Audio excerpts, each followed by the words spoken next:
हमारा finally student दरबार का सेशन नंबर 8 आज यहाँ पे हमारा स्टार्ट होने जा रहा है। टोटल 7 सेशन हम कंप्लीट कर चुके हैं। डेली हम यहाँ पे आधा घंटा पूरी की पूरी फैमिली के साथ यहाँ पर हम कुछ ना कुछ रिवाइज करते हैं और होप्सो जो हमारे सेशन चल रहे हैं।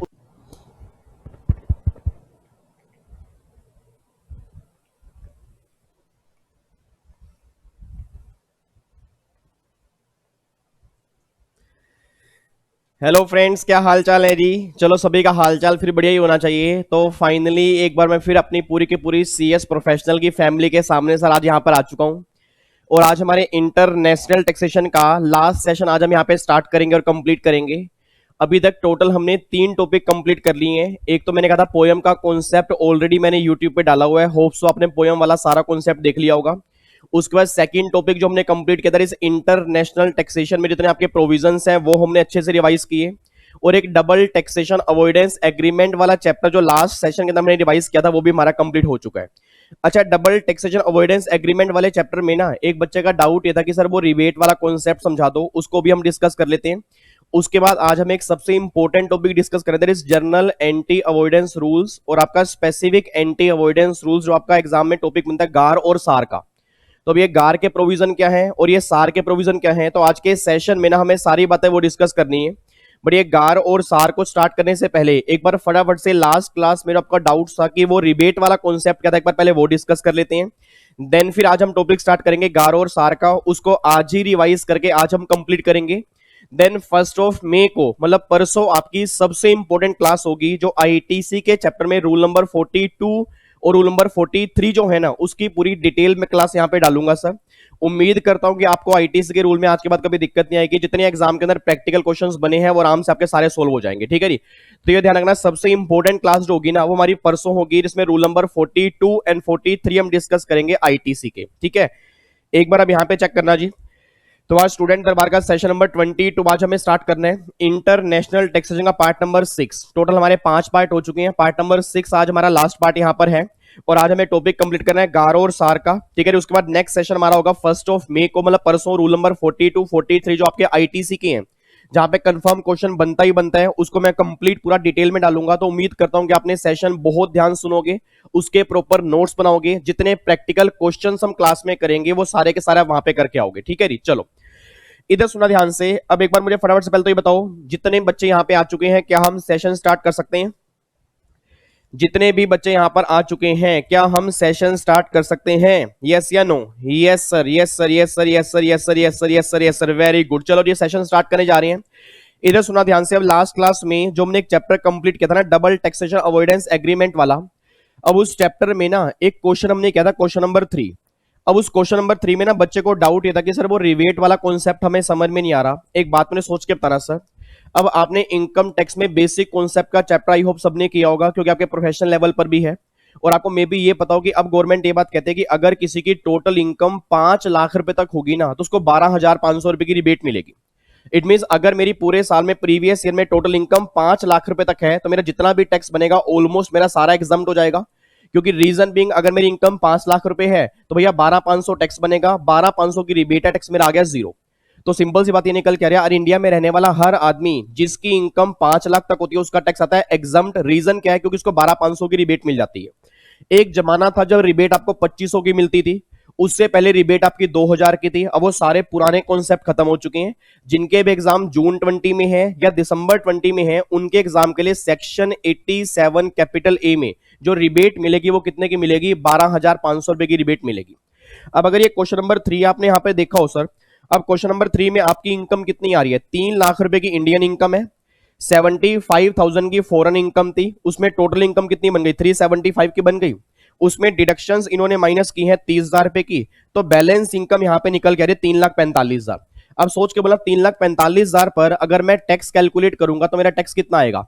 मेरी इनकम 2.5 लाख से ऊपर कितनी है जी? मेरी इनकम 2.5 लाख से ऊपर है 95,000। तो 95,000 का 5% निकालूंगा तो 4750 ये मेरा टैक्स आएगा कि अगर मेरी इनकम 3,45,000 है। अब सोच के बोला इतना मेरा टैक्स आ रहा है और सेक्शन 87A में मुझे इतने की ही रिबेट मिल जाएगी, क्योंकि चेक करो मेरी टोटल इनकम 5 लाख रुपए तक है और अगर मेरी इनकम 5 लाख रुपए तक होगी तो जो भी मेरा टैक्स आएगा उतने की मुझे रिबेट मिल जाएगी। तो अगर 4750 रुपए टैक्स आ रहा है, 4750 की रिबेट मिलेगी। उसके बाद फिर यहां पे कोई सेस की बात तो होगी नहीं और टैक्स मेरा कितना आएगा? नील आएगा। तो इट मीन इंडिया में मेरा टैक्स जो बनेगा ना वो नील बनेगा। एक बार मैं दोबारा बोल रहा हूं सर, बहुत सारे बच्चों का, प्रोफेशनल वाले बच्चों का जब ये डाउट मेरे पास आया ना रिबेट वाला, तो मुझे समझ नहीं आया कि रिबेट वाला कॉन्सेप्ट या तो आपने किया नहीं है या कॉन्सेप्ट आपको समझ में नहीं आया। तो एक बार मैं दोबारा बोल रहा हूं, आपकी इनकम 3,45,000 पे है, इनकम 5 लाख तक है, जितना भी टैक्स बनेगा उतने की आपको रिबेट मिल जाएगी, क्योंकि अगर इनकम 5 लाख तक होगी तो मुझे रिबेट मिलती है। मेरी इनकम 3,45 है, मेरा टैक्स आ रहा है 4750, उतने की मुझे मिल गई रिबेट। तो भैया 4750 में से अगर मैं सारा माइनस कर दूंगा तो बैलेंस मेरा नीली तो बचेगा, तो टैक्स मेरा जीरो आएगा। और अगर मेरा इंडिया में टैक्स जीरो आ रहा है, सोच के बोलना, अगर इंडिया में टैक्स मेरा जीरो आ रहा है और बाहर मैंने यहां पर पे किया है, फॉर एग्जांपल यहां पर दिया होगा क्वेश्चन में, देखो बाहर मैंने पे किया 10,000 पे, अब भैया इंडिया से बाहर मैंने पे किया 10,000 पे और इंडिया में टैक्स मेरा जीरो आ रहा है, तो उस केस में क्या मुझे यहां पर सेक्शन 91 का रिलीफ मिलेगा? नहीं मिलेगा, नहीं मिलेगा। आपको मैंने पहले भी कहा था 91 में रिलीफ कैसे मिलता है कि जो डबली टैक्स इनकम पर इंडिया में टैक्स आएगा वो, और डबली टैक्स इनकम पर जो बाहर टैक्स आएगा वो। तो भैया इंडिया में टैक्स तो नील ही आ रहा है, तो विच एवर इज लेस क्या बनेगा? नील बनेगा, तो रिबेट कुछ भी नहीं मिलेगा। और अगर यहाँ पे रिलीफ 91 का कुछ भी नहीं मिलेगा तो भैया टैक्स नील, रिलीफ भी नील, तो आंसर मेरा कितना आएगा? आंसर मेरा यहाँ पे नील निकल के आएगा। तो आपके इंस्टीट्यूट ने जो यहाँ पर आंसर दिया हुआ है, उन्होंने रिबेट माइनस की हुआ है 2000। ये बहुत पुराने जमाने की रिबेट है, ये बहुत पुराने जमाने की रिबेट है। अब ये रिबेट खत्म हो चुकी है जी, अब नई रिबेट आ चुकी है कि अगर इनकम 5 लाख रुपए तक है तो 12,500 की रिबेट है। तो भैया मेरा टैक्स 4750 है, सारी मुझे रिबेट मिल गई, टैक्स मेरा आ गया जीरो। और जब मेरा टैक्स ही जीरो है तो भैया इंडिया में सेक्शन 91 में रिलीफ नहीं मिलेगा, तो टैक्स आपका जीरो निकल के आएगा। तो जो भी इस क्वेश्चन में इन्होंने रिलीफ निकाला है ये पुराने लॉ से निकाला है सर। अब ये रिलीफ यहां पे नहीं निकलेगा आपका। अगर ये क्वेश्चन सेम एग्जाम के अंदर बन जाए तो यार इसका आंसर कितना आएगा? नील आंसर आएगा, बस ये बात ध्यान देना, ठीक है जी। तो अगर अभी भी इस क्वेश्चन में डाउट है प्लीज मुझसे पूछ लेना, कमेंट बॉक्स में डाल देना वीडियो खत्म होने के बाद। बट मैं उम्मीद करता हूं कि अभी आपको डाउट नहीं होगा और कई बच्चों को समझ में भी आ गया होगा कि यहां पर किया क्या था मैंने, ठीक है जी। तो जिन बच्चों को समझ में नहीं आया था मैं उनको एक बार दोबारा रिपीट कर दूं सर, एग्जाम में जब भी क्वेश्चन बनेगा अगर इंडिया में टोटल इनकम 5 लाख रुपए तक होगी तो भैया सारी आपको रिबेट मिल जाएगी। और अगर रिबेट मिलेगी टैक्स आपका आएगा जीरो, और जहां पर आपका टैक्स जीरो बनेगा तो उस केस में आपको इंडिया में कोई भी सेक्शन 91 का रिलीफ नहीं मिलेगा और फाइनल टैक्स जो निकल के आएगा वो कितना निकल के आएगा? नील निकल के आएगा, ठीक है जी। तो ये सारी बातें आपके सेक्शन नंबर 91 की हैं। अब इसमें कोई डाउट तो नहीं है? पक्का पक्का ये पॉइंट क्लियर हो गया जी। आगे बढ़ सकते हैं, एक बार मुझे फटाफट से कमेंट बॉक्स में लिख के बताओ, कमेंट बॉक्स में लिख के बताओ इसमें कोई डाउट तो नहीं है। अब ये सारे के सारे जो इन्होंने इंस्टीट्यूट ने किए ना ये सारा पुराने लॉ के अकॉर्डिंग की है, क्योंकि जब इन्होंने 2000 रुपए की रिबेट माइनस की तो इन्होंने यहाँ पे टैक्स निकाल दिया, फिर इन्होंने सेस ऐड कर दिया। अब वो सारा काम होगा ही नहीं, क्योंकि जब मेरा टैक्स ही जीरो आएगा तो उस केस में रिलीफ भी जीरो मिलेगा, और अगर रिलीफ भी जीरो मिलेगा तो आंसर भी कितना आएगा? जीरो। तो इसका आंसर नील बनेगा, बस ये पर ध्यान दो, ठीक है जी। चलो जी अब मैं आगे बढ़ रहा हूं जी। अब अगर इस क्वेश्चन में फिर भी कोई डाउट आ रहा है ना तो प्लीज मुझे वीडियो खत्म होने के बाद कमेंट बॉक्स में डाल देना कि सर ये वाला डाउट आ रहा है, उसको हम दोबारा क्लियर कर लेंगे, ठीक है। चलो इधर सुना ध्यान से। अब जो आज के सेशन में मुझे एक चैप्टर स्टार्ट करना है, सबसे इंपॉर्टेंट चैप्टर वो स्टार्ट करवाने जा रहा हूं, दैट इज गार वर्सेस सार। अब याद करो सर क्लास में जब हमने चैप्टर किया था ना तो आपको मैंने पहले भी कहा था इस चैप्टर में हर बार एक क्वेश्चन बनता है। अब जिस बच्चे ने, मैं ये उम्मीद कर रहा हूं कि वैसे सबका पहला अटेम्प्ट है, बट जिस बच्चे ने पहले अगर कोई अटेम्प्ट दिया है तो मे भी उनको पता होगा कि कंफर्म एक क्वेश्चन बनेगा ही बनेगा गार और सार में से। अब सबसे पहली बात ना हमें यह पता हो कि गवर्नमेंट गार क्यों लेकर आई और गवर्नमेंट सार क्या है। एक बात मैंने सोच के बताया सर, अगर मैं गार की फुल फॉर्म बोलता हूं तो गार की फुल फॉर्म क्या निकल के आती है? That is general anti avoidance rule. और अगर मैं सार की फुल फॉर्म बोलूं उसका मतलब क्या होता है? Specific anti avoidance rule. अब एक बात मैंने सोच के बताऊं सर, नाम से ही पता लग रहा है कि ये गार और सार ये दोनों जो है ना ये अवॉइडेंस पर एप्लीकेबल होते हैं और किसी पर एप्लीकेबल नहीं होते। इट मींस गार ये बात कहना चाह रहा है जनरल एंटी अवॉइडेंस रूल, मतलब जितने भी लोग टैक्स की अवॉइडेंस करते हैं उस अवॉइडेंस को रोकने के लिए हम गार लेके आएंगे, और स्पेसिफिक एंटी अवॉइडेंस रूल, जितने लोग टैक्स की अवॉइडेंस करते हैं उसको रोकने के लिए हम सार लेके आ चुके हैं। इट मीन सार का मतलब क्या है, जितने लोग अभी टैक्स इवेजन कर रहे हैं उसको रोकने के लिए गवर्नमेंट जितने प्रोविजन अभी तक लॉ में लेकर आई है ना उसको हम सार बोलते हैं, और जो गवर्नमेंट लेकर आएगी जहां पर सार एप्लीकेबल नहीं होंगे उस केस में गवर्नमेंट कहती है हम कार एप्लीकेबल कर देंगे। अब इन दोनों को समझने से पहले ना आप मुझे एक बात बताओ सर, आज अगर इंडिया में मुझे टैक्स लाइबिलिटी अपनी बचानी है, सोच के बोलना, आप कुछ ही घंटों के बाद आप सीएस बनने वाले हो। अब जिस दिन आप सीएस बन जाओगे ना तो आपके फादर की आपसे एक उम्मीद होगी कि भैया मेरा बच्चा मेरा टैक्स बचाएगा, जो मैं टैक्स पे करता हूं वो टैक्स मेरा कम करेगा। और ऑब्वियस सी बात, अगर सीएस बनने के बाद भी अगर आप अपने फादर का टैक्स कम नहीं कर पा रहे, फिर वह सीएस बनने का फायदा क्या है। तो फॉर एग्जांपल आप में से सारे बच्चे सीएस बन गए, आपके फादर ने बोला यार मेरी टैक्स लाइबिलिटी इतनी आ रही है, तो बताइए इस टैक्स को मैं कम कैसे करूं। अब जब भी आप टैक्स कम करने की बात करोगे ना तो टैक्स कम करने के तीन तरीके होंगे, या तो आप करोगे टैक्स प्लानिंग, या करोगे टैक्स अवॉइडेंस, या करोगे टैक्स इवेजन। ये पूरा कंप्लीट चैप्टर आपने पढ़ा होगा अपने एग्जाम के अंदर। अब अगर मैं टैक्स प्लानिंग की बात करूंगा, प्लानिंग का मतलब क्या है, प्लानिंग का मतलब ये होता है कि गवर्नमेंट जहां पर बोलती है भाई अगर यहां पर इन्वेस्टमेंट करोगे ना तो हम तुम्हें इतनी डिडक्शन दे देंगे, इतनी एग्जम्पशन दे देंगे, उसको हम प्लानिंग बोलते हैं। इट मींस जहां पर गवर्नमेंट खुद ये बात कहती है कि भैया तुम यहां पे इन्वेस्टमेंट करोगे, उस इन्वेस्टमेंट पर हम टैक्स चार्ज नहीं करेंगे, उसको हम टैक्स प्लानिंग बोलते हैं। सेक्शन 80C से लेकर 80U तक के जितने इंसेंटिव हैं वो सारे के सारे क्या है, प्लानिंग है। सेक्शन 10 की जितनी भी एग्जम्पशंस हैं वो सारी की सारी क्या है, प्लानिंग है। पीजीपी के अंदर सेक्शन नंबर 35AD अगर वहां इन्वेस्टमेंट करोगे वो सारी क्या है, प्लानिंग है। तो प्लानिंग का मतलब क्या है कि इनकम टैक्स एक्ट में ऐसे प्रोविजन जहां पर हम इन्वेस्टमेंट करेंगे और गवर्नमेंट बोलते हैं इन्वेस्टमेंट करने पर ये इंसेंटिव मिलेगा, तुम्हारा टैक्स बच जाएगा, उसको हम प्लानिंग बोलते हैं। मतलब जहां पर गवर्नमेंट खुद हमारा टैक्स कम करवाना चाहती है कि भैया तुम यहां इन्वेस्टमेंट करो हम तुम्हारा टैक्स कम कर देंगे, वो सारी की सारी बातें प्लानिंग के अंदर आती है। अवॉइडेंस का मतलब ये होता है कि गवर्नमेंट ने एक लॉ बनाया, उस लॉ में कमी है, उस लॉ में एक लूपहोल है, उस लूपहोल को यूज करके अगर हमने टैक्स कम किया, दैट इज टैक्स अवॉइडेंस। और मेरी पूरी क्लास जानती है, याद करो जब क्लास के अंदर मैंने चैप्टर किया था को मैंने पहले भी कहा था सर लॉ बनाने वाले आज 100 लोग होंगे, लॉ बनाने वाले 130 लोग होंगे, बट लॉ को तोड़ने वाले 130 करोड़ लोग हैं। आज इंडिया में जिस दिन बजट बनता है ना, बजट बनने के साथ ही कई लोग ऐसे होते हैं उस लॉ में कमी क्या है, और अगर उस लॉ में कमी है उस कमी को पकड़ के अगर मैंने टैक्स कम किया तो वो सारी की सारी बातें क्या होंगी, टैक्स अवॉइडेंस ही तो होंगी। तो अवॉइडेंस का मतलब क्या होता है कि भैया अगर एक लॉ बन चुका है, उस लॉ में कमी मुझे पता लग गई और वो कमी मैंने क्लाइंट को बताई, उस क्लाइंट का मैंने टैक्स कम करवाया, वो मेरी अवॉइडेंस होगी। आज जितने भी बिग 4 सीए फर्म्स हैं उनके पास जितने बड़े बड़े क्लाइंट्स आते हैं सर, वो क्लाइंट आने का रीजन ही यही है कि भैया आप मुझे एक बात बताओ कि ऐसी कंपनी में कहां पर ओपन करूं कि जहां मेरा टैक्स बच जाए। अब सोच के बोला, आप जिस दिन सीएस बन जाओगे, जिस दिन सीए बन जाओगे, अगर क्लाइंट को यही नहीं कंसल्ट कर पाओगे टैक्स कहां पर बचेगा, तो भैया सीएस बनेगा फिर फायदा क्या है। तो बच्चा ये बात कह रहा है सर फिर तो हम प्लानिंग बता सकते हैं। सर प्लानिंग तो हर कोई बता देगा, प्लानिंग में क्या है भैया, डिडक्शंस है, एग्जम्पशंस है, क्लेम करो, बेनिफिट अवेल कर लो। बट ऐसा क्या तरीका है कि जहां पर एग्जम्पशन डिडक्शन तो क्लेम करूं, और ऐसी और मैं कहां जगह काम करूं कि अगर मेरा टैक्स कम जाए। इट मींस ऐसी लॉ में क्या कमी है, उस कमी को अगर मुझे पता लग जाए और उस कमी को पकड़ के अगर मैं टैक्स कम कर दूं तो उसको अवॉइडेंस बोलते हैं। तो अवॉइडेंस का मतलब क्या होता है कि अगर एक लॉ बन चुका है, उस लॉ में एक लैक्यूना है, एक लूपहोल है, उस लूपहोल का मुझे पता लग गया, उस लूपहोल को यूज करके अगर मैंने टैक्स कम किया तो वो सारी की सारी बातें अवॉइडेंस में आती हैं। और अगर मैं इवेजन की बात करूंगा सर, इवेजन का मतलब साफ पता है, इवेजन मींस क्या होती है, चोरी। इट मींस अगर मैंने लॉ को ही ब्रेक कर दिया, एक साफ साफ लॉ बना हुआ है उस लॉ को मैंने ब्रेक कर दिया और मेरी इंटेंशन ही ब्रेक करने की है, तो गवर्नमेंट ने कहा भैया इस केस में तो हम तुझे खोपचे में लेके जाएंगे, हम तुझे खोपचे में लेके जाएंगे, उस केस में तेरे को जेल करेंगे, इंटरेस्ट चार्ज करेंगे, पेनल्टी चार्ज करेंगे। तो वो सारी की सारी बातें इवेजन के अंदर आती है। तो मेरे लिए तीन बातें आपने क्लासेस के अंदर पढ़ी होंगी। मैं क्यों बता रहा हूं, क्योंकि जो गार का कॉन्सेप्ट है ना, जो गार का कॉन्सेप्ट है वो निकला ही इन तीन कॉन्सेप्ट से है। तो अगर ये तीन कॉन्सेप्ट ही आपको याद नहीं आ रहे, ये तीन कॉन्सेप्ट आपने क्लासेस में नहीं पढ़े, तो गार का कॉन्सेप्ट आपको समझ में नहीं आएगा। तो एक बार मैं लास्ट टाइम रिवाइज करूंगा फिर मैं गार के ऊपर आऊंगा। सर आपके टैक्स बचाने के तीन तरीके होते हैं, सर आपके टैक्स बचाने के तीन तरीके होते हैं, या तो आप प्लानिंग करोगे, या अवॉइडेंस करोगे, या इवेजन करोगे। प्लानिंग का मतलब क्या होता है कि अगर लॉ में खुद ही लिखा है,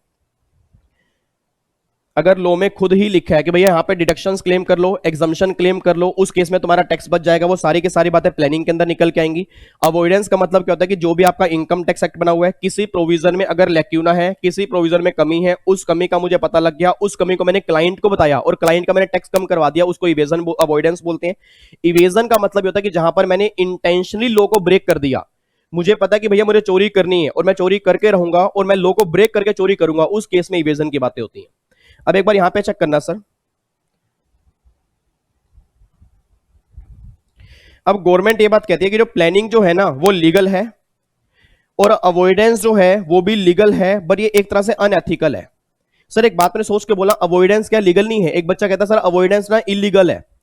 कई बच्चे ये बोलते हैं सर अवॉइडेंस इलीगल है। अवॉइडेंस कभी भी इलीगल नहीं होती सर। आप मुझे एक बात सोच के बताओ, अगर मैंने अवॉइडेंस की तो क्या मैंने लॉ को ब्रेक किया? लॉ को मैंने ब्रेक नहीं किया। उस लॉ को मैंने पढ़ा, उस लॉ में लूपोल क्या है, उस लॉ में लैक्यूना क्या है, उस लैक्यूना को मैंने पकड़ के फिर मैंने टैक्स कम किया, तो बताओ मैंने लॉ ब्रेक कहां किया? तो भैया तुम्हारे लॉ बनाने में गलती है, उस लॉ को तुम सही करो। भैया मेरा काम तो क्या है, उस लॉ के अंदर कमी क्या मैंने पकड़ लिया, तो भैया लीगल तरीके से मैंने टैक्स कम किया है। बट एक हाँ वो बात अलग है, अनएथिकल है। तो गवर्नमेंट कहती है भैया इस काम को हम रोकना चाहते हैं, और जो गार का कॉन्सेप्ट है ना वो इसीलिए यहां पर आया है। तो प्रैक्टिकल लाइफ में प्लानिंग वाले केस में कभी गार नहीं लगता, इवेजन वाले केस में कभी गार नहीं लगता। जहां पर अवॉइडेंस की बातें होती हैं वहां पर ही कॉन्सेप्ट लगेगा गार और सार का। देखो मैंने यहां पे लिखा भी हुआ है, ये आपका लीगल है, ये आपका लीगल है बट अनएथिकल है, ये आपका इलीगल है। इस केस में गवर्नमेंट को कोई प्रॉब्लम ही नहीं है, क्योंकि गवर्नमेंट खुद चाहती है आप टैक्स कम करो, हमें क्या दिक्कत है। बट यहां पर कॉन्सेप्ट आएगा गार और सार का, और यहां पर तो भैया इंटरेस्ट पेनल्टी लगेगी, कोई तुम्हारी सुनवाई नहीं होगी क्योंकि तुमने चोरी की है। और अगर तुमने चोरी की है तो उस केस में इंटरेस्ट पेनल्टी तुम्हें देनी पड़ेगी, बस ये बात ध्यान दो।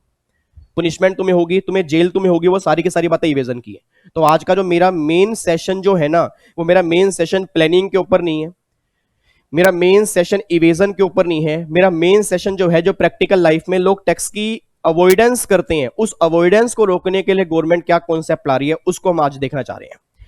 सर एक बात मैंने सोच के बताना, अब एक बार गार की रिवीजन करने से पहले ना एक बार मैं याद करवा दूं, आपने क्लासेस में क्या पढ़ा होगा गार के बारे में।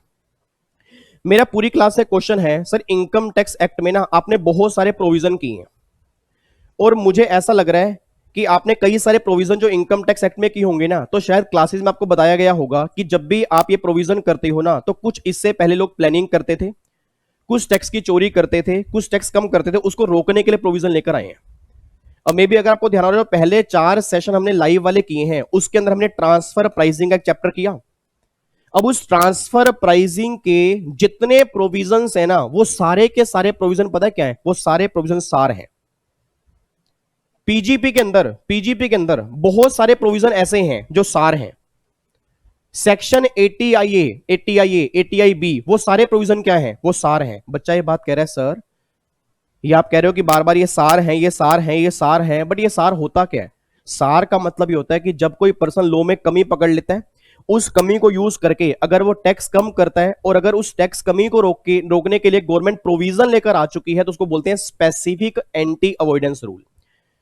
इट मींस इस पर्सन ने अवॉइडेंस की थी, इस अवॉइडेंस को रोकने के लिए हम ट्रांसफर प्राइसिंग का चैप्टर लेके आ रहे हैं। तो भैया जितने प्रोविजन अवॉइडेंस को रोकने के लिए बन चुके हैं उसको हम सार बोलते हैं। अब एक बात मैंने सोच के बताना सर, आज इंडिया में 130 करोड़ लोग रहते हैं, और आज जब भी लॉ बनता है, लॉ के अंदर बहुत सारी कमियां पकड़ते हैं, तो क्या हर केस में तुरंत एक बार सार आ जाएगा? गवर्नमेंट कहती है सार एकदम तो नहीं आएगा, क्योंकि सार तब आएगा जब प्रैक्टिकल लाइफ में पता लगेगा कि आपने चोरी की है। ठीक है जी, अगर चोरी की है तो हमें पता लग गया, अगली बार क्या करेंगे? बजट के अंदर अमेंडमेंट लेके आएंगे और सार लेकर आ जाएंगे। बट मैं ये बात कहना चाहता हूं कि भैया जहां पर आज सार नहीं है, और जहां पर लोग अभी भी चोरियां कर रहे हैं, अभी भी अवॉइडेंस कर रहे हैं, उस अवॉइडेंस को रोकने के लिए गवर्नमेंट ने कॉन्सेप्ट लेके आ गई है जर्नल एंटी अवॉइडेंस रूल। तो यह जर्नल एंटी अवॉइडेंस रूल का मतलब ये होता है कि आज इनकम टैक्स में जहां जहां पर सार एप्लीकेबल नहीं होंगे, जहां जहां पर सार एप्लीकेबल नहीं होंगे, और जहां पर तुम टैक्स की अवॉइडेंस कर रहे हो, उसको रोकने के लिए अब हम एक कॉन्सेप्ट ला सकते हैं, that is journal anti avoidance rule. तो प्रैक्टिकल लाइफ में जब इसको इंडिया में लेके आना था, काफी सारी प्रॉब्लम्स थी, काफी सारी लिटिगेशन थी, बट फाइनली अब एक कॉन्सेप्ट इंडिया में आ चुका है। और इस कॉन्सेप्ट को ज्यादा टाइम नहीं हुआ, सिर्फ 2 साल हुए, 2 साल हुए, और इतनी मेरी गारंटी है आपके एग्जाम में 100% कंफर्म क्वेश्चन बनेगा। गार के बारे में डिफाइन कर दो, या गार और सार में क्या डिफरेंस है उसके बारे में डिफाइन कर दो। तो पहली बात तो ये समझो कि गार का मतलब जो है, गार अवॉइडेंस पर एप्लीकेबल होगा, प्लानिंग और इवेजन पर एप्लीकेबल नहीं होगा। और गार वहां पर एप्लीकेबल होगा जहां पर सार नहीं है, क्योंकि जहां पर सार है उसके अवॉइडेंस तो सार ने ही रोक दी, जहां पर सार नहीं है उसको रोकने के लिए गवर्नमेंट क्या लेके आ रही है? गार लेके आ रही है। ये बात क्लियर है? तो आपके माइंड से एक बार इमेज क्लियर हो गई, जो हम चैप्टर रिवाइज करने जा रहे हैं वो चैप्टर है क्या? एक बार लास्ट टाइम पूरी की पूरी प्रोफेशनल की फैमिली को एक बार प्लीज अलर्ट होकर बैठ जाओ। एक तो जितने सामने बच्चे बैठे, पहले तो अपना व्हाट्सएप नीचे रखो यार, अपना व्हाट्सएप नीचे रखो। ये जो आप लूडो खेलते हो, आप पबजी खेलते हो, ऑनलाइन खेल खेल के ना आपने सारी नेट की स्पीड कम की हुई है। मतलब इतनी नेट की अपलोडिंग में दिक्कत आती है ना, पूछो मत। बच्चा कह रहा है आपको ऐसे पता हम करते हैं, और कौन करता है? पूरा पूरा दिन आप लूडो पबजी के अंदर ऑनलाइन लगे रहते हो नालायकों। मतलब पढ़ने का टाइम कब है? बच्चा कह रहे नहीं सर हम इस आधे घंटे में तो पढ़ते हैं, मुझे पता है सब आप पढ़ते हो। तो जो बच्चे व्हाट्सएप कर रहे हैं, पहले उस व्हाट्सएप को नीचे रख के सुन लो ध्यान से। आधा घंटा मैं आपके लिए ही आया हूं, और होपफुली अगर एग्जाम में क्वेश्चन बन गया तो यही सारी बातें आपको याद आएंगी। तो प्लीज आपसे रिक्वेस्ट है, आधा घंटा अगर मोबाइल नीचे रख दोगे ना तो मोबाइल का कुछ नहीं जाएगा सर। होगा थोड़ी बहुत घबराहट होगी, एकदम अजीब सा लगेगा कि कुछ अजीब सा मेरे साथ हो रहा है, बट कोई दिक्कत नहीं है। आधा घंटा बोल दो कि भैया आधा घंटा मुझे लेक्चर सुनना है, उसके बाद मैं तुझे उठा लूंगा, फिर कोई दिक्कत नहीं है। तो प्लीज अब यहां पर ध्यान सुनना कि जो टॉपिक हमने स्टार्ट किया गार का, इसका मतलब मैं दोबारा रिवाइज कर रहा हूं सर। गार का मतलब पहली बात तो ये होता है कि जनरल एंटी अवॉइडेंस रूल, मतलब टैक्स अवॉइडेंस को रोकने के लिए गवर्नमेंट एक कॉन्सेप्ट ला रही है। और गवर्नमेंट कॉन्सेप्ट क्यों ला रही है? क्योंकि भैया इंडिया में इतने सारे लोग हैं टैक्स की अवॉइडेंस करते हैं, हर जगह पे सार अभी एप्लीकेबल नहीं हो सकते। कितनी अमेंडमेंट्स गवर्नमेंट लेके आए, तो गवर्नमेंट कह रही जहां पर सार है वहां पर सार के प्रोविजन लगेंगे, जहां सार नहीं है उस केस में हम गार एप्लीकेबल कर सकते हैं। बट हाँ ये बात अलग है, गार हर केस में एप्लीकेबल नहीं होंगे, कुछ कंडीशंस हम चेक करेंगे। अगर उस ट्रांजैक्शन पर ये सारी कंडीशन सेटिस्फाइड हो जाएंगी उस केस में गार एप्लीकेबल होगा, नहीं तो गार एप्लीकेबल नहीं होगा। और दूसरी बात, गार स्टार्टिंग से एप्लीकेबल नहीं होगा। अगर तुमने टैक्स की चोरी, अगर तुमने टैक्स की अवॉइडेंस जो की है इस स्पेसिफाइड लिमिट से ऊपर की है ना, फिर गार लगेंगे। और वो स्पेसिफाइड लिमिट क्या है वो सारी बातें अभी हमें देखनी है। बट पहले अपने माइंड में ये लेके चलो कि गार के प्रोविजन प्लानिंग पर एप्लीकेबल नहीं है, गार के प्रोविजन इवेजन पर एप्लीकेबल नहीं है, गार के प्रोविजन अवॉइडेंस पर एप्लीकेबल होते हैं बस। और अवॉइडेंस मींस लीगल तरीका है टैक्स बचाने का, बट एक अनएथिकल तरीका टैक्स बचाने का है। उसमें यह प्रॉब्लम होती है कि भैया लॉ को मैंने ब्रेक नहीं किया, बट लॉ को मैंने एक तरह से मिसयूज किया। भाई लॉ की इंटेंशन क्लियर है, बट मुझे पता है इंटेंशन क्लियर है, बट मैं उस इंटेंशन को फॉलो क्यों करूं? क्योंकि जब लॉ बनाने वाले ने ये क्लियर नहीं किया, उसके डबल मीनिंग निकाल रहे हैं, तो भैया ऐसा मीनिंग मैं यूज करूंगा जिससे मेरा टैक्स बचेगा। तो गवर्नमेंट कहती है भैया अगर तू ऐसा काम करेगा ना, इसी काम को रोकने के लिए हम गार लेके आ रहे हैं। ठीक है जी, अब यहां पर एक बार चेक करते हैं। आओ जी इधर देखो ध्यान से, की पॉइंट्स क्या है, ये सारे के सारे पॉइंट्स आपको ध्यान देने हैं जी। सबसे पहला पॉइंट यहां पर लिखा हुआ है कि गार के provision do not deal with tax planning. Tax planning वाले केस में गार के प्रोविजन नहीं लगेंगे, क्योंकि टैक्स प्लानिंग तो गवर्नमेंट ने खुद बोली है। टैक्स सोच के बोलना, टैक्स प्लानिंग गवर्नमेंट ने मुझे खुद कहा है अगर यहां पर इन्वेस्टमेंट करोगे तुम्हारा टैक्स बच जाएगा, तो टैक्स प्लानिंग वाले केस में गार के प्रोविजन एप्लीकेबल नहीं होंगे। सेकंड, गार के प्रोविजन एप्लीकेबल नहीं होंगे इवेजन वाले केस में। ऑब्वियस सी बात है भैया, जहां इवेजन की बात करोगे वहां तो खोपचे में लेके जाएंगे, इंटरेस्ट चार्ज करेंगे, पेनल्टी चार्ज करेंगे, गार की बात नहीं करेंगे। उसके बाद गार के प्रोविजन एप्लीकेबल नहीं होंगे जहां पर सार लग रहा है, बिल्कुल सही बात है। जहां पर सार है, जहां पर इवेजन, ध्यान सुनो, जहां पर इवेजन है वहां पर गार नहीं है, प्लानिंग वाले केस में गार नहीं है। और जहां पर अवॉइडेंस कर रहे हो और ऑलरेडी वहां पर सार बना हुआ है, ऑलरेडी वहां पर एक रूल बना हुआ है, तो भैया अगर रूल ऑलरेडी बना हुआ है उस केस में गार एप्लीकेबल नहीं होगा। तीसरा पॉइंट ये है। उसके बाद गार प्रोविजन एंड सार प्रोविजन बोथ कैन को एग्जिस्ट, मतलब ये दोनों एक साथ एग्जिस्ट करते हैं। आप ये मत समझना कि गार आ गए तो सार खत्म हो गए, ना ना ना ना ना, सार पूरे नहीं हो पा रहे थे, सार पूरे नहीं हो पा रहे थे इसलिए गार लेके आए हैं। तो आज प्रैक्टिकल लाइफ में गार भी एप्लीकेबल है और प्रैक्टिकल लाइफ में सार भी एप्लीकेबल है, बस ये पर ध्यान देना। उसके बाद देखो जी, गार के प्रोविजन जो एप्लीकेबल हुए हैं 1 अप्रैल 17 से हुए हैं, that is previous year 17-18 and assessment year 18-19।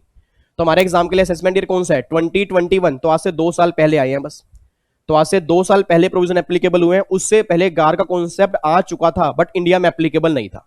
तो पिछले 2 साल से गार प्रोविजन एप्लीकेबल है। बच्चा ये बात कहता है सर अब जिन लोगों ने इससे पहले कोई चोरी की होगी, इससे पहले अवॉइडेंस की होगी, तो क्या ये गार के प्रोविजन रिट्रोस्पेक्टिव आए? गवर्नमेंट कहती नहीं, ये प्रोविजन हम प्रोस्पेक्टिव बेस पर लेकर आए हैं, रिट्रोस्पेक्टिव बेस पर नहीं लेके आए। देखो जी यहां पर क्या लिखा है, अगर आपने कोई इन्वेस्टमेंट की थी 1/4/17 से पहले तो grand father provision apply. Grand fathering का मतलब क्या होता है?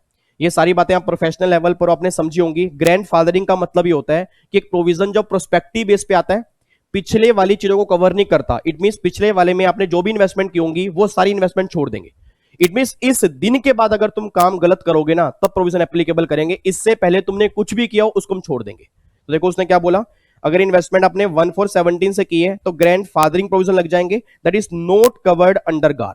मतलब वो सारी इन्वेस्टमेंट गार के अंदर कवर नहीं होंगी, सारी इन्वेस्टमेंट तुमने कर दी। अब अगर इस दिन के बाद इन्वेस्टमेंट करोगे उस केस में गार लग जाएगा। उसके बाद GAAR provision apply where the aggregate tax benefit in the relevant assessment year arising to all the parties to arrangement more than ₹3 crore, that is most important line. It means अगर तुम्हारी टैक्स की अगर तुम्हारी टैक्स की चोरी, अगर तुम्हारा tax का बेनिफिट उस ट्रांजैक्शन से एग्रीगेट 3 करोड़ से ऊपर का आ रहा है ना, फिर गार लगेगा, नहीं तो गार नहीं लगेगा।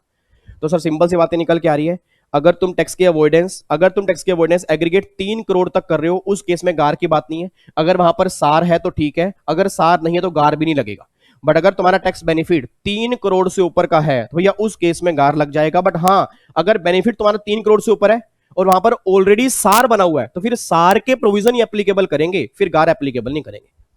तो मैं दोबारा एक लाइन बार बार इतनी बार रिपीट क्यों कर रहा हूं, क्योंकि आप में से बहुत सारा बच्चा गलती करके आएगा, सर एग्जाम में केस स्टडी बनेगी, यहां पर सार है, तो भैया जब जहां पे सार है तो गार क्यों लगाएंगे?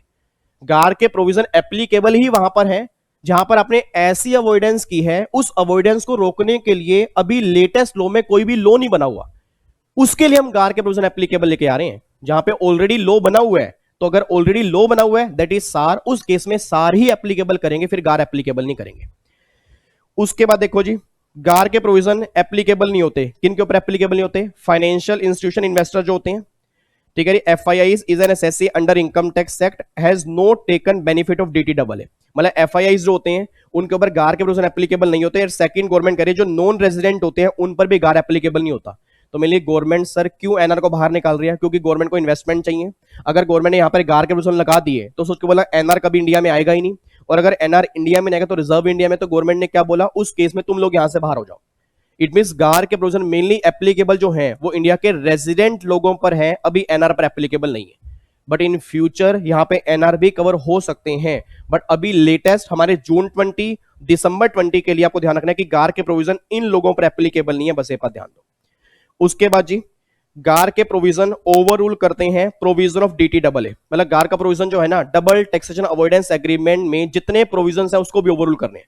तो सिंपल सी बात ये निकल के आ रही है कि जो इंडिया में गार के प्रोविजन आए हैं दैट इज सुप्रीम पावर, मतलब एक ऐसी पावर गवर्नमेंट ने क्रिएट कर दी है कि अगर कोई पर्सन अब टैक्स अवॉइडेंस करने की सोचेगा भी ना, तो भैया अपने दिमाग से वो सोच ही निकाल दे, क्योंकि अगर उसकी टैक्स बेनिफिट 3 करोड़ से ऊपर का एग्रीगेट निकल के आ रहा है, उस केस में हम गार लगा देंगे। अब बच्चा ये बात कह रहा है सर तो आज तो फिर भी लोग चोरी कर सकते हैं, छोटी मोटी, तो छोटी मोटी चोरी अलाउड है, कोई दिक्कत नहीं है। ऑब्वियस बात है सर, प्रैक्टिकल लाइफ में अब सोच के बोलना, अगर 3 करोड़ तक के भी केस कवर कर लें तो भैया हर आदमी के घर में गार लग जाएगा। और अगर हर केस में गार लगेगा तो गवर्नमेंट कहती है हमारे ऑफिसर की कॉस्ट इतनी ज्यादा है। तो मेनली हम जो गार लेके आ रहे हैं ना, ये बड़ी बड़ी कंपनीज के लिए लेके आ रहे हैं। जो छोटे मोटे लोग, जो इतने सारे बच्चे सामने बैठे हैं, मैं यहाँ पे बैठा हूं, अगर मैंने अवॉइडेंस कर ली 1 लाख रुपए की, तो गवर्नमेंट करी खुश क्यों हो रहा है भाई? तू इतना खुश क्यों हो रहा है? क्योंकि मेरे लिए 1 लाख बहुत बढ़िया, गवर्नमेंट करी हमारे लिए नहीं है।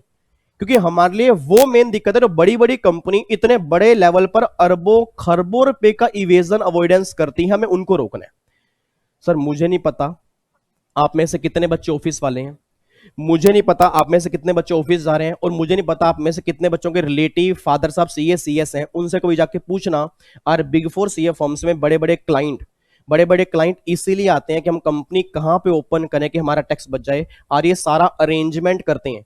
आज ये प्रॉपर अरेंजमेंट करवाते हैं कि हाँ भाई अगर आप कंपनी इस कंट्री के अंदर खोलोगे तो ये कंपनी, ये कंट्री जो है ये टैक्स हेवन कंट्री है, यहाँ पे टैक्स बेनिफिट बहुत ज्यादा मिलते हैं, आपका टैक्स का रेट कम है, आप कंपनी यहाँ पे खोलो। तो भैया अगर कंपनी यहाँ खोलो, ये सारी बातें क्या है? अवॉइडेंस ही तो है।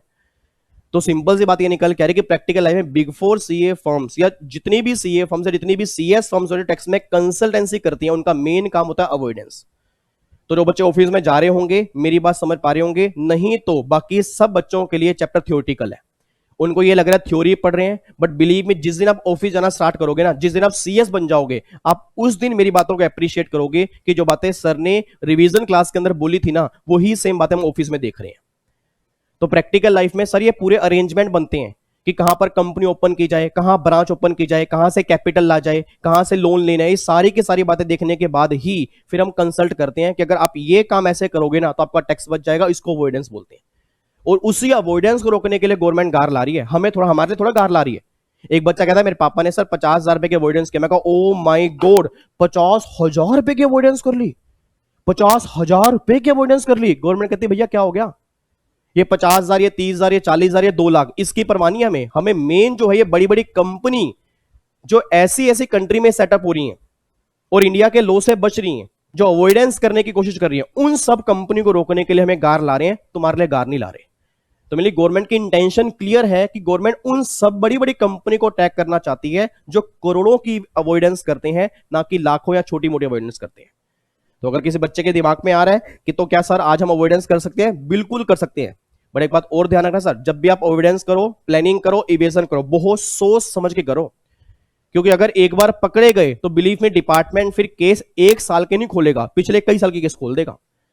तो जब भी आपने कभी भी टैक्स कम करना अपने फादर का, सीएस बनने के बाद आपसे बहुत उम्मीद बढ़ जाएगी, और इवन आपके फादर के नहीं, आपके रिलेटिव की कि इस बच्चे ने एडवांस टैक्स पढ़ा है, इस बच्चे को पता होगा टैक्स कैसे कम करना होता है, तो आपसे पूछेंगे। और अगर आपको टैक्स कम करना ही नहीं आता ना, तो वो क्या बोलेंगे, भाई सीएस क्यों बना है फिर। बच्चा कहता है हमारी लाइन तो लो की है, ये बातें छोड़ दो सर, ये आपके दिमाग में घुसा दी गई हैं कि हमारी लाइन लो की है, और इसी चक्कर में बच्चों को टैक्स समझ में नहीं आ रहा। अब मुझे समझ नहीं आ रहा है लाइनें कौन घुसा रहा है कि हमारी लाइन लो की है। नो डाउट आपकी लाइन लो की है, मानने को तैयार हो, बट भैया बिना टैक्स के पेपर भी क्लियर नहीं होंगे। तो आपको ये मानना पड़ेगा टैक्स मेरा पेपर है, और टैक्स ही स्कोरिंग पेपर, अगर इसके अंदर 70+ मार्क्स नहीं आएंगे तो आपके मार्क्स नहीं आएंगे जी। क्योंकि बच्चे को टैक्स इतना मुश्किल लगता है, प्रैक्टिकल क्वेश्चन सोल्व भी नहीं होते उससे। भैया प्रैक्टिकल क्वेश्चन अगर मैं क्लास में देता हूं ना, बच्चा कहता है ये क्या दे दिया आपने, इतने बड़े बड़े क्वेश्चन कैसे सोल्व होंगे। रीजन बिंग एग्जीक्यूटिव में गोले भरे, प्रोफेशनल में बड़े क्वेश्चन सोल्व करने बच्चा घबरा गया। तो सिंपल सी बात ये निकल कर है कि अगर आपने इसको सही ढंग से नहीं पढ़ा तो एग्जाम में बहुत बड़ी दिक्कत आएगी। ठीक है नी, तो यहां पे सारे के सारे की पॉइंट समझ में आ गए। एक बार दोबारा से मुझे फटाफट से बोल दो, पूरी की पूरी फैमिली मेरे सामने बैठी है, इतना बताओ 2 मिनट के अंदर चैट बॉक्स भर जाना चाहिए। अपना टॉपिक आज हमने स्टार्ट कौन सा किया है, गार का। गार की फुल फॉर्म बोलो जी, जर्नल एंटी अवॉइडेंस रूल। गार के साथ एक टॉपिक और कौन सा है, सार का। सार का मतलब क्या होता है, स्पेसिफिक एंटी अवॉइडेंस रूल। सार का मतलब क्या होता है, जो लोग अवॉइडेंस करते हैं उसको रोकने के लिए जो लॉ बन चुके हैं उसको हम सार बोलते हैं। और गार का मतलब क्या होता है कि जो अवॉइडेंस करते हैं उसको रोकने के लिए अभी कोई लॉ नहीं बना, उसके लिए हम गार लेके आए हैं। फिर एक प्लानिंग होता है, एक इवेजन होता है। प्लानिंग गवर्नमेंट खुद बोलती है प्लानिंग कर लो, इवेजन मींस चोरी, उसके अंदर तो भैया थप्पड़ थप्पड़ बजते हैं, उस केस में कोई यहां पे गार की बात नहीं है। तो मेनली होती है अवॉइडेंस, जहां पे हम लॉ को फॉलो करते हैं बट लॉ को मिसयूज कर देते हैं। इट मींस हमने लॉ को ब्रेक नहीं किया, लॉ में एक लूपहोल पकड़ा, उसको यूज किया, फिर टैक्स कम किया, उसको रोकने के लिए गवर्नमेंट गार लाई है। तो गवर्नमेंट यहां पर लिखा भैया जहां पे गार लगेगा, जहां पे गार लगेगा उस केस में ध्यान रखना कि आपको गार ही एप्लीकेबल करना है, बट गार वहां एप्लीकेबल नहीं होगा जहां प्लानिंग वाले केस होंगे, इवेजन वाले केस होंगे, जहां पे सार लगेगा। और गार के आने के बाद सार भी एग्जिस्ट करेगा। उसके बाद गार के प्रोविजन असेसमेंट ईयर 18-19 से एप्लीकेबल होंगे। अगर आपने इन्वेस्टमेंट उससे पहले की है उस केस में गार एप्लीकेबल नहीं होगा। और फिर गार के प्रोविजन एप्लीकेबल तब होंगे अगर टैक्स बेनिफिट 3 करोड़ से ऊपर के हैं। और दूसरा, गार फॉरेन इंस्टीट्यूशनल इन्वेस्टर और एनआर के ऊपर एप्लीकेबल नहीं होंगे। और गार डीटीएए के प्रोविजन भी ओवररूल कर देंगे। ये सारी बातें आपकी यहां पे लिखी हैं, बात समझ में आ रही है। तो अगर गार के बारे में अब लिखना आ गया कि गार के बारे में डिफाइन करो, तो मैंने आपको 9 पॉइंट बताए हैं, उस 9 में से अगर आप 7-8 पॉइंट भी लिखाओगे ना, ये बहुत बड़ी बात हो जाएगी। उसके बाद अब यहां पे सेक्शन नंबर 95 जो है, सबसे इंपॉर्टेंट प्रोविजन गार का, that is section number 95, applicability of गार। इट मींस अब आपको ये बताएगा कि गार एप्लीकेबल कब होता है। बहुत ध्यान से पढ़ना बस, और अगर ये सेक्शन आपको समझ में आ गया तो ऑलमोस्ट गार के प्रोविजन हमारे खत्म हो चुके हैं। वो ये बात कहना चाह रहा है, GAAR provision are applicable to impermissible avoidance arrangement. एक बार दोबारा बोलूंगा, GAAR provision are applicable to impermissible avoidance arrangement.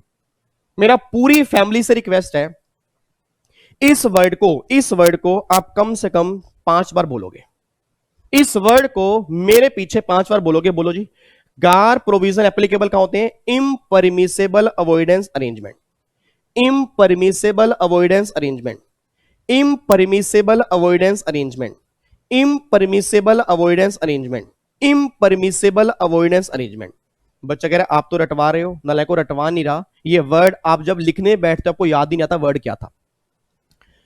It means government अब ये बात कहना चाह रही है, सुन विवेक मेरी बात, कि अगर कोई अरेंजमेंट तूने ऐसा किया, अगर कोई अरेंजमेंट तूने ऐसा किया जो हमारी नजरों में इम्परमिसेबल है, अगर कोई अरेंजमेंट तूने ऐसा किया जो हमारी नजरों में इम्परमिसेबल है, उस अरेंजमेंट पर हम गार लगा देंगे। मैं दोबारा बोलूंगा, सेक्शन 95 में बात कहना चाह रहा है कि अगर किसी पर्सन ने ऐसा अरेंजमेंट किया जो लॉ की नजरों में इम्परमिसेबल है, उस अरेंजमेंट पर गार लगा देंगे। सर मैंने कहा हां सर, ऐसा अरेंजमेंट कौन सा होता है फिर इसको इम्परमिसेबल बोलते हैं? वो सारी की सारी बातें आपकी सेक्शन 96 में लिखी हुई है। सेक्शन 96 याद करो, क्लास में हमने किया था। 96 ये डिफाइन करता है इम्परमिसेबल अवॉइडेंस अरेंजमेंट का मतलब क्या है। और जब मैं सेक्शन 96 के पास गया ना, तो मैंने सेक्शन 96 से पूछा, मैंने कहा सेक्शन 96, उसने कहा हाँ। मगर यार एक बात मुझे बता कि 95 ने मुझे बोला कि गार हर केस में नहीं लगेगा। 95 ने मुझे बोला गार हर केस में नहीं लगेगा। 95 कह रहा है गार तब लगेगा अगर जो तूने अरेंजमेंट किया वो हमारी नजरों में इम्परमिसेबल है। मैंने कहा यार ऐसा अरेंजमेंट क्या होगा जो उसकी नजरों में इम्परमिसेबल होगा। उसने कहा देख भाई अब मैं तुझे बता रहा हूं कि अगर कोई पर्सन ये दोनों कंडीशन सेटिस्फाइड कर देगा ना तो उस अरेंजमेंट को हम इम्परमिसेबल मान लेंगे। अगर कोई पर्सन, अगर एक ऐसा अरेंजमेंट जो ये दोनों कंडीशन सेटिस्फाइड कर देगा उस अरेंजमेंट को हम इम्परमिसेबल मान लेंगे। अब दोनों कंडीशन कौन सी हैं याद करो, अपने क्लास में सारी पढ़ी होंगी और आपको क्लास में कहा गया होगा। जिन्होंने मुझसे पढ़ा है उनको भी एक बात बोली होगी, जिन्होंने कहीं से पढ़ा कोई दिक्कत वाली बात नहीं है, पढ़ाई हर जगह सेम होती है। ज्ञान बट रहा है, ज्ञान लेने में क्या जा रहा है। तो सिंपल सी बात यह है, आपने क्लास के अंदर पढ़ा होगा, आपको क्लास में टीचर ने बोला होगा कि भैया जब भी तुम यहां पे आओगे 96 में तो दो कंडीशन होती हैं। एक कंडीशन तो हमेशा सेटिस्फाइड करनी ही करनी है और चार कंडीशन और है, उन चारों में से इस एक कंडीशन के साथ एक कंडीशन और सेटिस्फाइड होनी चाहिए। सर मतलब कहने को दो कंडीशन है, एक कंडीशन तो कांस्टेंट है, मतलब एक कंडीशन तो ये सेटिस्फाइड करनी ही करनी है और बाकी यहां पे चार कंडीशन है। इस एक के साथ इन चारों में से एक कंडीशन अगर होगी तो अरेंजमेंट क्या बन जाएगा, इम्परमिसेबल बन जाएगा। अच्छा, मतलब आप ये बात कहना चाह रहे हो कि एक अरेंजमेंट इम्परमिसेबल तब बनेगा कि अगर दो कंडीशन सेटिस्फाइड होंगी। कंडीशन एक तो है ही है, वो तो सेटिस्फाइड होनी चाहिए, और जो कंडीशन दो है उसमें चार है, उस चारों में से एक कंडीशन और ये वाली कंडीशन अगर ये दोनों एक साथ आएंगी तब अरेंजमेंट इम्परमिसिबल बनेगा। मैंने कहा यस। तो अब देखना यहां पर मैंने क्या लिखा है, देखो जी, an arrangement is an impermissible avoidance arrangement if following two conditions are satisfied. अगर नीचे दी गई दो कंडीशन सेटिस्फाइड है। पहली कंडीशन, मेन कंडीशन देखो जी, यहां पर मैंने लिखा है मेन कंडीशन क्या है, main purpose is to obtain tax benefit. मतलब जो ये तुमने अरेंजमेंट की है ना, जो ये तुमने अरेंजमेंट किया है इसका मेन पर्पस जो है वो टैक्स बेनिफिट लेना है। ऑब्वियस सी बात है। सर एक बात मैंने सोच के बताओ, अवॉइडेंस में क्यों करूंगा, अवॉइडेंस में क्यों करूंगा, टैक्स बेनिफिट लेने के लिए करूंगा ना। तो गवर्नमेंट ने बोला भैया पहली मेन कंडीशन तो ये है कि जो तूने अरेंजमेंट की है उससे साफ पता लग रहा है तू टैक्स बेनिफिट क्लेम करना चाहता है। अगर तू टैक्स बेनिफिट क्लेम करना चाहता है फिर हम आगे बढ़ेंगे, अगर तेरा मोटिव टैक्स बेनिफिट क्लेम करने का नहीं है फिर हम आगे नहीं बढ़ेंगे। तो सबसे पहली कंडीशन जो सेटिस्फाइड होनी ही चाहिए वो कौन सी है, main purpose is to obtain tax benefit. उसके बाद एंड अब इन चारों में से देखो यहां पर मैंने लिखा है टेंटेड एलिमेंट टेस्ट। दोबारा बोलो मैंने क्या बोला है, टेंटेड एलिमेंट टेस्ट। एक बार और बोलो, टेंटेड एलिमेंट टेस्ट। सर इसका मतलब क्या होता है, इसका मतलब यह है ये चार टेस्ट हैं, इन चारों में से एक टेस्ट, इन चारों में से एक टेस्ट और वो कंडीशन अगर ये सेटिस्फाइड होंगी तब वो अरेंजमेंट इम्परमिसेबल बनेगा, नहीं तो नहीं बनेगा। आपके सामने अगर यहां पे चार डॉट दिख रहे हैं, एक डॉट, दो डॉट, तीन डॉट और ये चार डॉट, ये चारों डॉट आपके अलग अलग हैं, आपने क्लासेस के अंदर पढ़े होंगे, आपकी बुक में लिखे होंगे। अगर यहां पर विजिबल नहीं है घर जाके बुक भी देखोगे आपको चारों बातें सेम, ये मेरे खुद की लैंग्वेज नहीं है, मैंने बेयर लॉ में से लिखी है।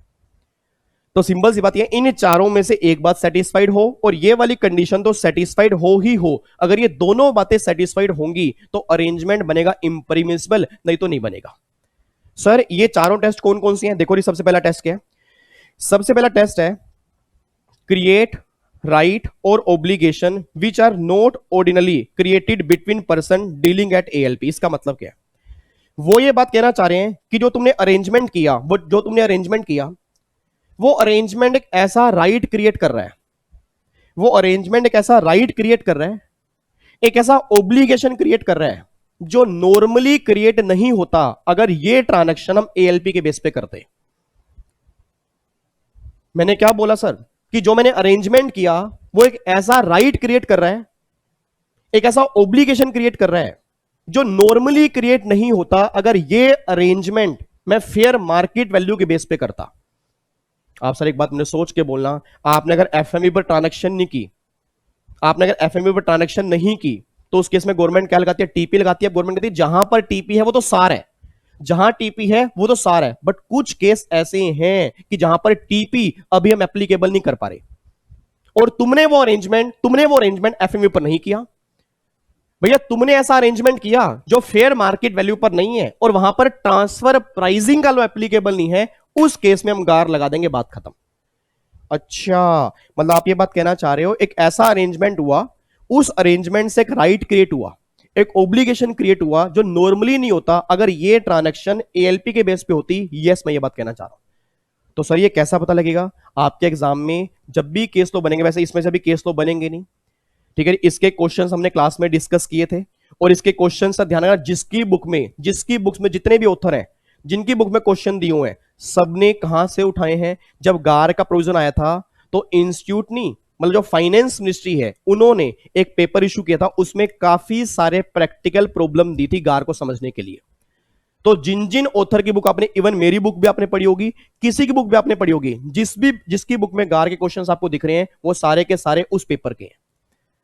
तो सारे ऑलरेडी मैंने आपको क्लास के अंदर बताए थे कि प्रैक्टिकल लाइफ में लोग क्या क्या करते थे, कैसे कैसे चोरी करने की कोशिश करते थे, तो वो सारी की सारी बातें आपको यहां पर देखनी है। बट केस स्टडी आपके एग्जाम में चांसेस नहीं है। नॉर्मल क्वेश्चन बनेगा कि भैया गार के प्रोविजन कब एप्लीकेबल होते हैं वो बता दो, इम्परमिसेबल अवॉइडेंस अरेंजमेंट का मतलब क्या होता है वो बता दो, गार और सार में क्या डिफरेंस है वो बता दो, और नॉर्मली वो क्या करेंगे, एक केस बना देंगे जिसको देखने से ही लगेगा कि ये टैक्स की चोरी करना चाह रहा है, तो आपको ये बताना पड़ेगा गार लगेगा नहीं लगेगा। Answer is yes. बस ये देख लेना कि वो जो टैक्स बेनिफिट हो वो 3 करोड़ से ऊपर का हो, क्योंकि अगर बेनिफिट 3 करोड़ तक का होगा ना, उस केस में गार एप्लीकेबल नहीं होगा।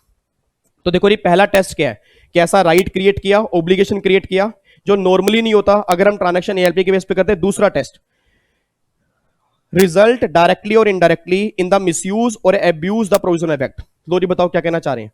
वो ये बात कहना चाह रहे हैं जो तुमने अरेंजमेंट किया उसको देखने से साफ पता लग रहा है कि तुमने लॉ को मिसयूज किया है, तुमने लॉ को एब्यूज किया है। तो अगर तुमने लॉ को मिसयूज किया, एब्यूज किया, उस केस में गार लगा सकते हैं। सर एक बात मैंने सोच के बताना, सोच के बताओ, आज क्लबिंग के लॉ में, मेरा पूरी क्लास से क्वेश्चन है, आज क्लबिंग के लॉ में लोग क्या करते हैं? आज क्लबिंग के लॉ में वाइफ वाले केस में क्लबिंग का लॉ है, सन्स वाइफ वाले केस में क्लबिंग का लॉ है, माइनर वाले केस में क्लबिंग का लॉ है, मेजर वाले केस में क्लबिंग का लॉ एप्लीकेबल नहीं है। आज अगर मैं फादर सन को ट्रांसफर करूं, क्लबिंग का लॉ नहीं है। तो आज जितने लोग फादर को और मदर को, सॉरी फादर सन नहीं, फादर को और मदर को अगर ट्रांसफर करते होंगे, उस केस में टैक्स की अवॉइडेंस पॉसिबल है, उस केस में गार लग जाते हैं। तो मेनली मैं कहना क्या चाह रहा हूं कि भैया आपने अगर लॉ को मिसयूज किया, कि लॉ बन चुका है, उस लॉ में आपने कमी ढूंढ ली, भाई इस लॉ में ये कमी है कि माइनर कवर है, वाइफ कवर है, सन्स वाइफ कवर है, और बाकी फादर मदर मेजर ये कवर ही नहीं किया। तो अगर मैं उसको यूज करके टैक्स कम करूं तो मैंने लॉ को मिसयूज किया ना, लॉ का अब्यूज किया ना, तो गवर्नमेंट कह रही है उस केस में हम प्रोविजन लगा देंगे। तो यार बहुत सारी अरेंजमेंट ऐसे होते हैं जहां बड़ी बड़ी कंपनी लॉ को मिसयूज करती हैं, लॉ का अब्यूज करती हैं, उस केस में गवर्नमेंट कह रही है हम गार के प्रोविजन लगा देंगे। उसके बाद तीसरा test, lack of commercial substance और deem to be lack of commercial substance. It means आपने ऐसा अरेंजमेंट किया जो फेक है, मतलब जिसमें कमर्शियल सब्सटेंस की कमी है, जो नॉर्मल बिजनेसमैन नहीं करता। नॉर्मल बिजनेसमैन अगर नहीं करेगा, तुमने ये ट्रांजैक्शन कैसे कर दी?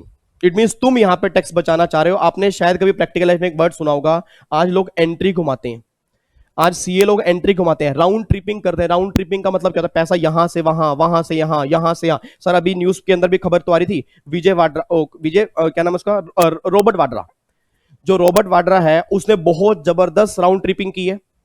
अब ये राउंड ट्रिपिंग क्या होती है? कहीं से कहीं पैसा, कहीं से कहीं पैसा, कहीं से कहीं पैसा, कहीं से कहीं पैसा, ये सारी कंट्रीज में पैसा घुमाकर फिर वापस लेके आना। तो गवर्नमेंट ने बोला तुम्हारे ट्रांजैक्शन में कमर्शियल सब्सटेंस की कमी है, उस केस में गार लग जाएगा।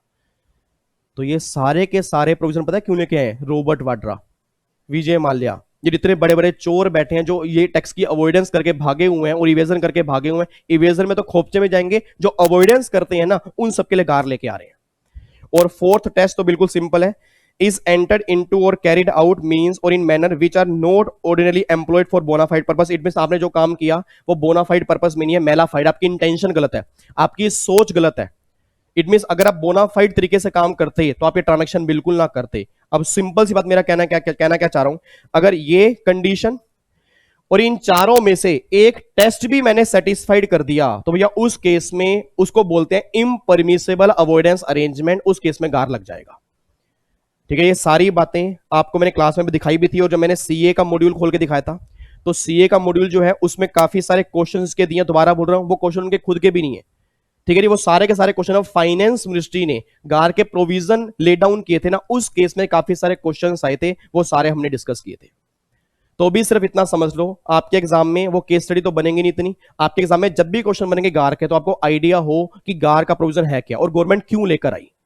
अब यहां पर मैं आपको दिखाता हूं, इधर देखो ध्यान से, एक डायग्राम देखना, देखो यहां पे ये डायग्राम मेरी बुक में दिया हुआ है, तो जिनके पास मेरी बुक होगी उनकी बुक में डायग्राम है, जिनके पास किसी ऑथर की बुक होगी उनके उसमें भी कोई ना कोई डायग्राम बना होगा, नहीं तो आप यहां से देख के बना सकते हो।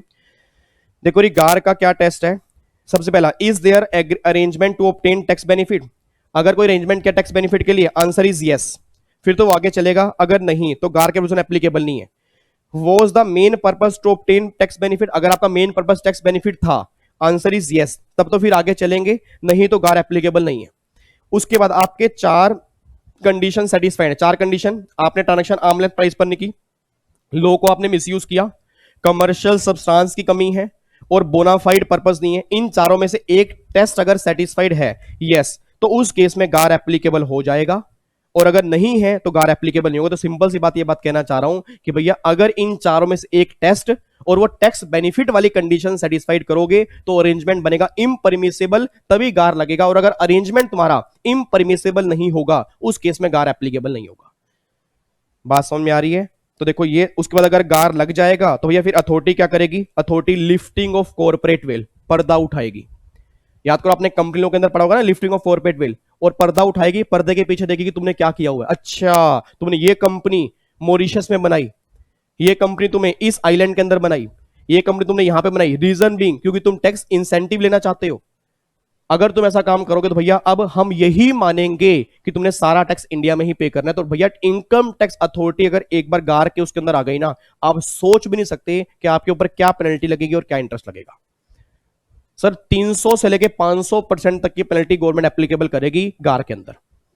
तो मतलब कहना कि वो सारी बातें प्रैक्टिकल लाइफ की हैं, आपके एग्जाम के लिए वो सारी बातें नहीं है। आपको बस इतना समझना जरूरी है कि आज प्रोविजन आ चुके हैं कि जो लोग अवॉइडेंस करते थे और आराम से करते थे कि भैया मेरे ऊपर कौन से प्रोविजन लगेंगे, उन सब लोगों को पकड़ लिया गार के अंदर।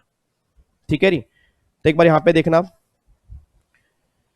अब यहां पे सार, सार तो मैंने आपको बता दिया, सेक्शन 48(2) पीजीपी के अंदर 80 की सीरीज हो गया, 92 से लेकर 90F ट्रांसफर प्राइसिंग, 222E अगर आपको ध्यान आ रहा हो डीम डिविडेंड, प्राइवेट कंपनी अगर स्पेसिफाइड शेयर होल्डर को लोन देती है उस लोन को डीम डिविडेंड मान लेते हैं, तो ये लोग अवॉइडेंस करते थे ना, उसको रोकने के प्रोविजन आया, ये सार हो गया। 40A1 40A1A पीजीपी के अंदर, तो ये सारे सार हैं। तो ये सारे प्रोविजन इनकम टैक्स में जहां अवॉइडेंस करते थे और प्रोविजन बन चुके हैं वो क्या है, सार हैं, और जहां सार नहीं है वहां अवॉइडेंस कर रहे हो उस केस में क्या लग जाएंगे, गार लग जाएंगे। ठीक है, तो ये सर ये सारा बेस था आपके गार का। अगर इसमें कोई भी डाउट हो आप मुझसे पूछ सकते हो। उम्मीद करता हूं आपको बेस क्लियर हो गया होगा, क्योंकि कई बच्चों को बेस ही क्लियर नहीं होता। ठीक है जी, बाकी सारी बातें आपने क्लासेस में की होंगी, क्योंकि कई बच्चों को ना रिकॉल नहीं हो पाता कि गार था क्या या गार में हमने किया क्या था। तो भैया गार कुछ भी नहीं है, सिर्फ आपका अरेंजमेंट अगर इम्परमिसेबल करार बोल दिया गया तो वो बन जाएगा गार के अंदर। और इम्परमिसेबल कब बनते हैं, 4 टेस्ट प्लस में कंडीशन। 4 टेस्ट में ऐसा राइट क्रिएट किया जो नॉर्मली क्रिएट होता है एएलपी वाले केस में, दूसरा आपने लोगों को मिसयूज किया, अब्यूज किया, तीसरा कमर्शियल सब्सटेंस नहीं आपकी ट्रांजैक्शन में, चौथा आपके पर्पस जो है वो बोनाफाइड नहीं है। इन चारों में से एक टेस्ट और मेन इंटेंशन क्या है आपकी, टैक्स बेनिफिट लेने की, तब गार लगेगा, नहीं तो नहीं लगेगा। तो ये सारी बातें सर आज हमने यहां पे रिवाइज की हैं, होप सो आपको समझ में आई होंगी। ठीक है जी, अब उसके बाद जो मेरा नेक्स्ट सेशन जो है that is most important, rule number 42 and 43 of ITC. मैं दोबारा बोल रहा हूं, जितने आपके दोस्त हैं उनको सबको बोल देना, चाहे वो सीएस बन भी चुके हैं, कि भैया रूल नंबर 42 43 बहुत सारे बच्चों को समझ में नहीं आता। मैंने पूरी कोशिश की है, जो मेरा अभी फेस टू फेस अभी जो चल रहा है बैचेस मेरा लेटेस्ट चल रहा है, उसी की सेम क्लास, डिटेल क्लास मैं आपके पास डालूंगा। उम्मीद करता हूं आपको रूल नंबर 42 43 समझ में आएगा। तो परसों शाम को 7 बजे एग्जैक्ट यहां पर पहुंच जाना। नोटबुक आपने हाथ में रखनी है, पेन हो, नोटबुक हो, कैलकुलेटर हो, आपकी बुक हो, और 2 घंटे क्लास होगी, 2 घंटे आपने कहीं उठ के नहीं जाना। और इतनी गारंटी दे रहा हूं, अगर आप 2 घंटे बैठ गए ना, आप रूल नंबर 42 43 पक्का करके उठोगे, और आप ये अप्रिशिएट करके उठोगे कि सर वाकई ना रूल नंबर आज हमें समझ में आ गया। ठीक है, बाकी अगर कोई भी डाउट हो फिर भी कमेंट बॉक्स में डाल देना, उम्मीद करेंगे उसको समझ जाएंगे। और अगले सेशन के बाद फिर जो नेक्स्ट सेशन होंगे उसमें हम प्रैक्टिकल क्वेश्चन करना स्टार्ट कर देंगे जीएसटी के। ठीक है जी। अच्छा, एक आपका वो यार रह गया था, स्पेसिफाइड डोमेस्टिक ट्रांजैक्शन। कई बार बच्चे मुझे कमेंट बॉक्स में लिखते हैं सर आप भूल गए हो। तो स्पेसिफाइड डोमेस्टिक ट्रांजैक्शन याद करो, मैंने आपको बताया था ना, ट्रांसफर प्राइसिंग के अंदर एक सेक्शन नंबर 92B होता है। तो उसके अंदर क्या बोला था मैंने कि अगर कोई ट्रांजैक्शन रेजिडेंट से रेजिडेंट के बीच में हो रही है तो उस ट्रांजैक्शन पर भी टीपी लगेगा, बट वो सारी नहीं, स्पेसिफाइड। अब वो स्पेसिफाइड कौन कौन सी हैं, ये देखो, ये सारी स्पेसिफाइड है, 1 2 3 4 5 5A और 6, जिसमें से 1 तो खत्म हो गई है, ये 1 डिलीट हो चुकी है। इसमें पहले लिखा था 48(2), तो अगर आपकी बुक में लिखा हुआ है ना, आपकी बुक में अगर पुरानी बुक है उसमें काट देना, 48(2) वाला क्लोज यहां से हट चुका है। मतलब एक ट्रांजैक्शन थी 48(2) की, पीजीपी के अंदर करते थे, तो 42 यहां से हट चुका है। अब ये वाली सारी ट्रांजैक्शन अगर आपने की है तो उस पर टीपी का लो लगेगा, नहीं तो टीपी का लो नहीं लगेगा। और आप देखो ये सेक्शन जो है ना, 80A 80IA 80IA 10, ये सारे के सारे देखो 80 10AA, ये सारे सेक्शन वो हैं जहां पर सारे प्रॉफिट आपके एग्जम्प्ट होते हैं। आपको याद आ रहा है कुछ ATI की सीरीज, पहले 5 साल पहले 10 साल प्रॉफिट एग्जम्प्ट होते हैं। तो अगर प्रॉफिट एग्जम्प्ट होंगे तो लोग पता क्या करते थे, अपने प्रॉफिट को ओवर स्टेट करके दिखाते थे। अब अगर मैंने प्रॉफिट को ओवर स्टेट करके दिखाया तो भैया मैंने टैक्स की एग्जम्पशन ज्यादा क्लेम कर ली होगी। उस ओवर स्टेटेड प्रॉफिट को रोकने के लिए गवर्नमेंट लेके आई टीपी का लो, कि अगर अब किसी पर्सन ने प्रॉफिट ओवर स्टेट करके दिखाई ना तो भैया हम सारे ओवर स्टेटेड प्रॉफिट पर टैक्स लगा देंगे, सिंपल सी बात ही है। और एक नई अमेंडमेंट क्या आई है इसके अंदर, ये देखो नई अमेंडमेंट आई है, इसमें क्लोज ऐड कर दिया सेक्शन नंबर 115BAB। याद करो, जो डोमेस्टिक कंपनी होती हैं जिस पर अभी टैक्स आया, मैन्युफैक्चरिंग कंपनी जिस पर 15% टैक्स लगता है, अगर आपको ध्यान रहा हो 115BAA और BAB 2 सेक्शन नहीं है ना कंपनी वाले केस में, अमेंडमेंट क्लास देख लेना, उसके अंदर मैंने करवाए हैं। पीजीपी के चैप्टर की अमेंडमेंट है, मोस्ट इंपोर्टेंट है, आपने अभी तक अमेंडमेंट क्लास देखी नहीं है। तो जो नया सेक्शन आया है उसके ऊपर गवर्नमेंट कह रही है इसको भी हम स्पेसिफाइड डोमेस्टिक ट्रांजैक्शन मान के अब गार लगा देंगे। और लास्ट में लिखा है एनी अदर ट्रांजैक्शन एज में प्रिस्क्राइब। अभी तक गवर्नमेंट ने प्रिस्क्राइब नहीं की, अभी तक एग्जॉस्टिव लिस्ट जो है ना यहां से लेके बस यहां तक है। तो आपको ये लिस्ट याद करनी है, इन केस में आपको ट्रांसफर प्राइसिंग का एप्लीकेबल करना है और किसी केस में नहीं करना। ठीक है जी। तो चलो जी फिर, और ये ध्यान रखना तब करना है अगर ये ट्रांजैक्शन 20 करोड़ से ऊपर की होगी। पहले यहां पे लिमिट 5 करोड़ थी जी, अब वो लिमिट खत्म हो चुकी है, अब 20 करोड़ की लिमिट है। इट मीन 20 करोड़ तक पर टीपी नहीं लगेगा, 20 करोड़ से ऊपर टीपी लगेगा। और जबकि इंटरनेशनल वाले हर केस में टीपी लगेगा, but books of accounts maintain करने की लिमिट होती है इंटरनेशनल में 1 करोड़, ये बात ध्यान देना। ठीक है, तो ये सारी बातें आपकी हो गई हैं। तो फाइनली इंटरनेशनल टैक्सेशन अब हमारा रिवाइज हो गया। उम्मीद करता हूं आपकी रिवीजन अच्छे से हुई होगी। इतना मुझे पता है, देखो डिटेल में हम जा नहीं सकते थे क्योंकि लेक्चर बहुत सारे लग जाते हैं कई बार, तो मुझे रिवीजन करवानी थी ताकि आपको, आपने जो पहले क्लासेस के अंदर पढ़ा हो आपको रिकॉल हो जाए। और इतनी मुझे गारंटी है कि जो हमने 6 लेक्चर लगाए हैं रिवीजन के, आधे आधे घंटे के नहीं थे, 40 से 45 से 50 मिनट तक जाते हैं, उम्मीद करता हूं आपके अच्छे से गए होंगे और कॉन्फिडेंस थोड़ा बड़ा होगा कि इंटरनेशनल टैक्स में क्वेश्चन बन जाए तो कम से कम लिखने वाले होंगे। ठीक है जी। तो 4 टॉपिक, टीपी, DTAA, गार और पोएम वाला कॉन्सेप्ट, ये चारों टॉपिक आपने रिवाइज जरूर करने हैं। 15 नंबर की कम से कम है, मैं नहीं चाहता 15 में से आपके 14 भी आए, आपके पूरे 15 के 15 आने चाहिए। सर 15 के 15 आ सकते हैं, यस, बस प्रेजेंटेशन पे ध्यान लगाना और सेक्शन नंबर सही लिख के आना, और जो लिख के आओगे उसका मतलब वही होना चाहिए जो एग्जामिनर ने मांगा है। अटरम शटरम बिना बात की फिजूल की नॉलेज मत झाड़ के आना, जो उसने क्वेश्चन मांगा है उसका आंसर लिख के आना है, बात खत्म। ठीक है, चलो तो फिर बाकी मुलाकात करूंगा जी नेक्स्ट सेशन में। रूल नंबर 42 43 आईटीसी सबसे इंपॉर्टेंट क्लास होगी, और देन फिर हम क्वेश्चन करना स्टार्ट कर देंगे। बाकी इनकम टैक्स में अब अगर टैक्सेशन ऑफ डिविडेंड या गिफ्ट या मैट जो भी होगा बीच में अगर टाइम मिला तो करवा दूंगा, अदरवाइज वो टॉपिक बिल्कुल छोटे छोटे, उसमें अंदर इतनी प्रॉब्लम नहीं आती सर, वो अपने आप भी रिवाइज होते हैं। मेन दिक्कत आती है इंटरनेशनल टैक्स, वो मैंने आपको सारा रिवाइज करवा दिया। ठीक है, चलो बाकी मुलाकात करेंगे नेक्स्ट सेशन में, सेम टाइम सेम जगह। ओके जी, बाय बाय, टाटा, थैंक यू सो मच, जय हिंद, God bless you, love you, take care, खुश रहो, मुस्कुराते रहो, अपना ध्यान रखो, अपनी फैमिली का ध्यान रखो, और वीडियो को लाइक करके जाना ना लाइक हो, मेहनत करेंगे दोनों मिलके। ठीक है, मैं भी मेहनत पूरी कर रहा हूं, आप भी पूरी करोगे। देखो डेली शाम को 7 बजे आपका प्यार मुझे बुला के लाता है। कई बार मन करता है कि यार विवेक पूरा दिन रिकॉर्डिंग किया, आज मत जा, फिर मन करता है नहीं, कई बच्चे वेट करेंगे, तू आज जा। ठीक है जी, तो बस इसी प्यार को बनाए रखना, डेली शाम को आता रहूं और कुछ ना कुछ ज्ञान देता रहूं, ज्ञान बट रहा है, ज्ञान ले लो, है क्या सर। ठीक है ना, चलो ओके जी, bye bye, take care, love you, जय हिंद, गॉड ब्लेस यू।